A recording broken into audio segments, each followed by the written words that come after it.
Okay, we called this news conference. I think most of you already know that James Lowry has been arrested for the attack that took place on the chicken farms here in Clarendon County as well as Sumter.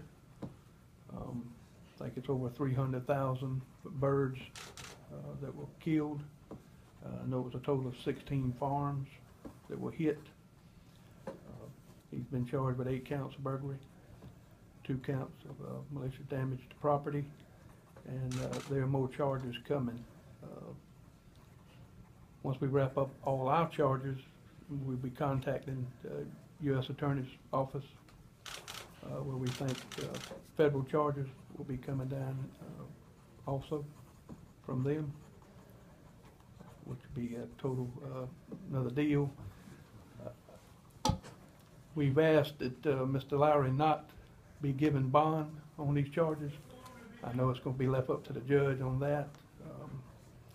It's not a point that he is a flight risk that we requested no bond, but I do believe that the farms in Clarendon County as well as Sumter County and surrounding counties, should he be given bond and allowed to walk the street free, I have reason to believe that he could do this again while on bond, and this takes a toll on the farmers and their chicken houses.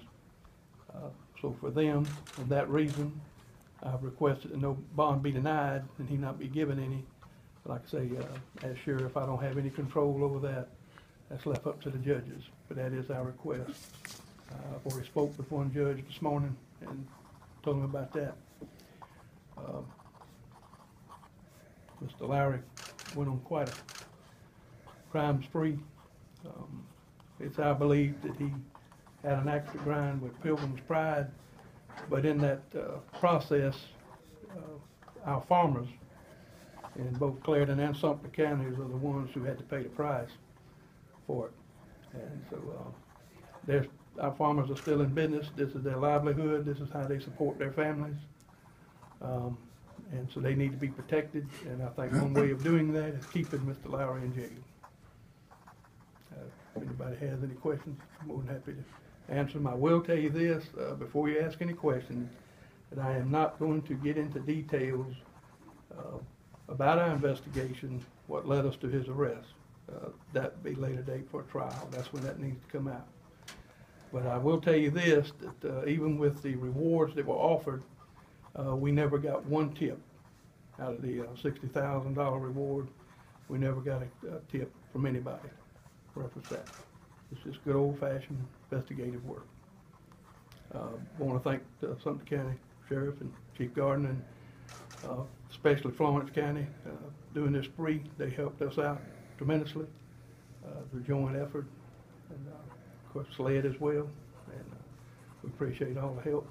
And but our goal now is to keep Mr. Lowry in jail till he's tried. What kind of feedback have you had from the farmers? Is it kind of like a sense of relief? Absolutely. But I don't want that relief to be short-lived.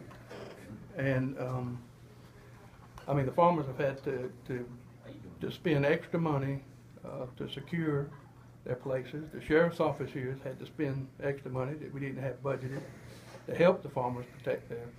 And I believe that a financial burden will be lifted off the farmers as well as the sheriff's office if Mr. Lowry stays in jail.